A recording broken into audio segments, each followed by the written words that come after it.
अस्सलाम वालेकुम ठाणेकर। मैं सैयद जमशेद आलम। जैसे कि पिछले वीडियो में हमने आपको समझाया था कि क्लस्टर लाने में कितना वक्त लगा और उसके लिए कब कब नोटिफिकेशन आए। दूसरा हमने समझाया था कि कौन कौन सी 8 टाइप की बिल्डिंगें इसमें ली जा सकती है। तीसरा हमने ये समझाया था कि किसको कितना स्क्वायर फीट का घर मिलेगा और उसके लिए क्या कीमत चुकानी पड़ेगी और उसके लिए कंडीशंस क्या क्या हैं।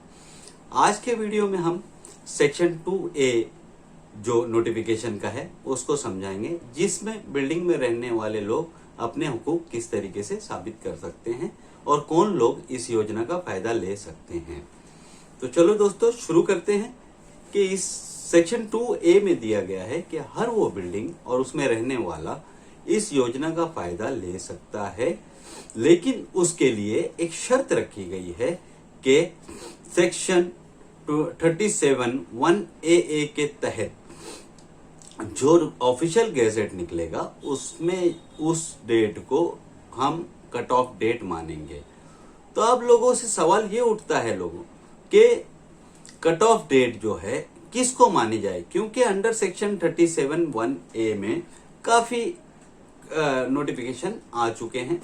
जैसे एक नोटिफिकेशन आया था 2014 में, एक नोटिफिकेशन 2017 में, ऐसे काफी नोटिफिकेशन जो है आ चुके हैं। तो टीएमसी ने अभी तक ये डिक्लेयर नहीं किया है कि कौन सी डेट जो है वो कट ऑफ डेट मानी जाएगी।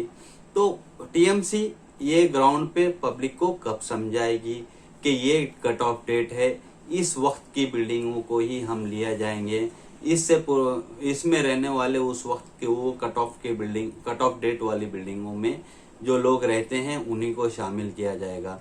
तो जब कट ऑफ डेट ही डिक्लेयर नहीं होगी तो लोगों को पता कैसे चलेगा कि कौन सी इमारत ली जाएगी, कौन सी बिल्डिंग ली जाएगी और कौन सी बिल्डिंग नहीं ली जाएगी। दूसरा पॉइंट इसमें इन्होंने दिया है कि इसके क्राइटेरिया रखे हैं कि वो लोग 3 क्राइटेरिया है ABC, वो ये लोग अपात्र होंगे।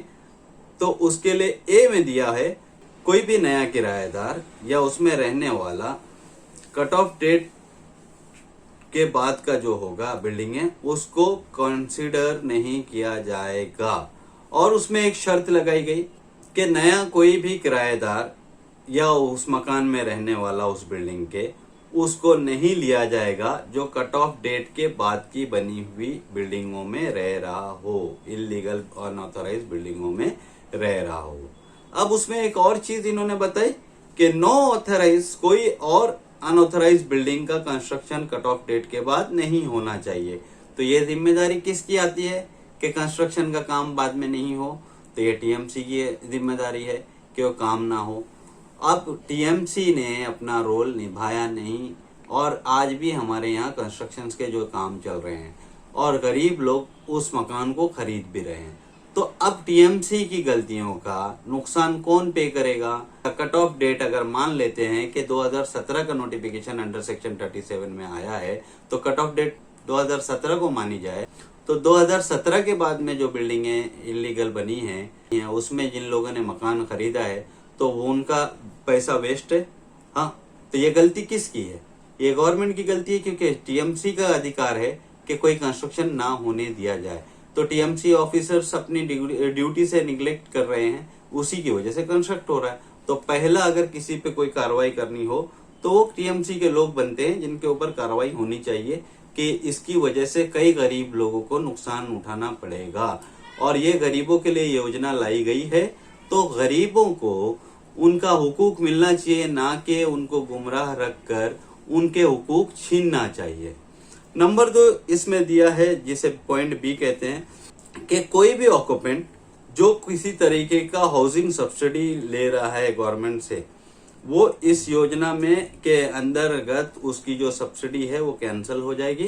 क्लस्टर में उसको सब्सिडाइज घर नहीं मिलेगा जो पहले से कोई सब्सिडी का हिस्सा है, और उसको एक एफिडेविट देना होगा। और उस एफिडेविट के बारे में भी कुछ नहीं लिखा गया है कि एफिडेविट में क्या लिखना चाहिए, क्या नहीं लिखना चाहिए या किस टाइप का एफिडेविट चाहिए। सिर्फ यह है कि एफिडेविट एक देना होगा। हाँ, और उस एफिडेविट में अगर कोई रॉन्ग इन्फॉर्मेशन होती है तो उसकी पात्रता, उसका हक छीना जा सकता है और उसको रूम खाली कराया जा सकता है। अब तीसरा पॉइंट जो दिया है सेक्शन 2A का C वो जरा गौर से सुनिएगा, वो काफी डराने वाला भी है, हाँ, और समझने वाला भी है।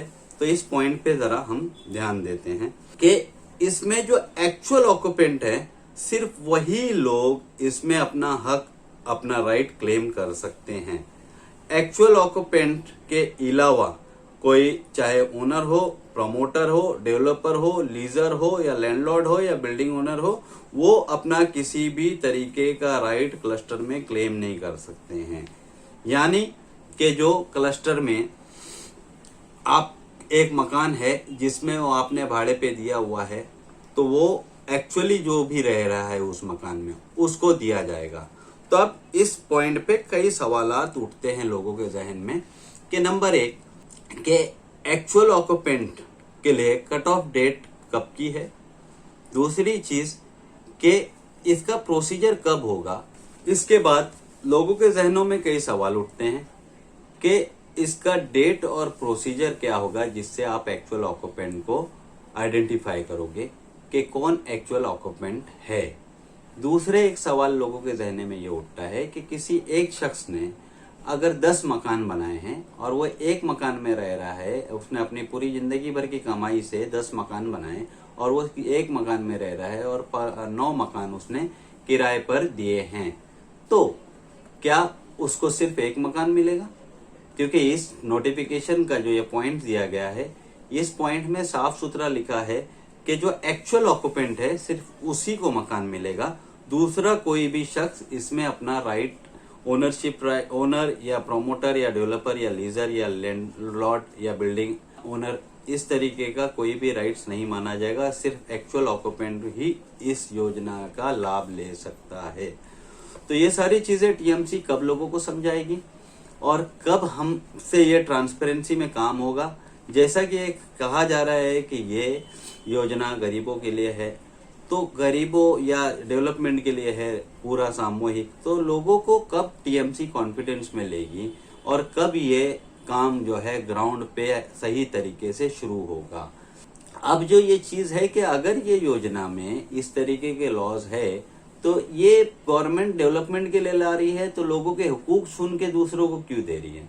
जो किराएदार हैं उनको मकान मिलना चाहिए, लेकिन उसके लिए आप दूसरों के राइट्स छीन कर ये दे रहे हो, तो ये सही है क्या? ठीक है, जिन्होंने अपनी जिंदगी भर की कमाई लगाई, उनकी कमाई आप गवर्नमेंट एक डेवलपमेंट के नाम पे नहीं छीन रही है क्या? इससे तो यही लग रहा है कि गवर्नमेंट लोगों की कमाई छीन कर किसी और का पुनर्विकास कर रही है। तो दोस्तों, आज के लिए इतना ही। इस वीडियो को ज्यादा से ज्यादा शेयर करें ताकि ये हर घर में पहुंच सके और लोग अपना अधिकार समझ सकें और अपना राइट टू शेल्टर सेव कर सकें। तो सर, चैनल को लाइक करें, सब्सक्राइब करें और जितना हो सके इसको शेयर करें ताकि लोग अपने हुकूक की हिफाजत कर सकें। शुक्रिया, खुदा हाफिज।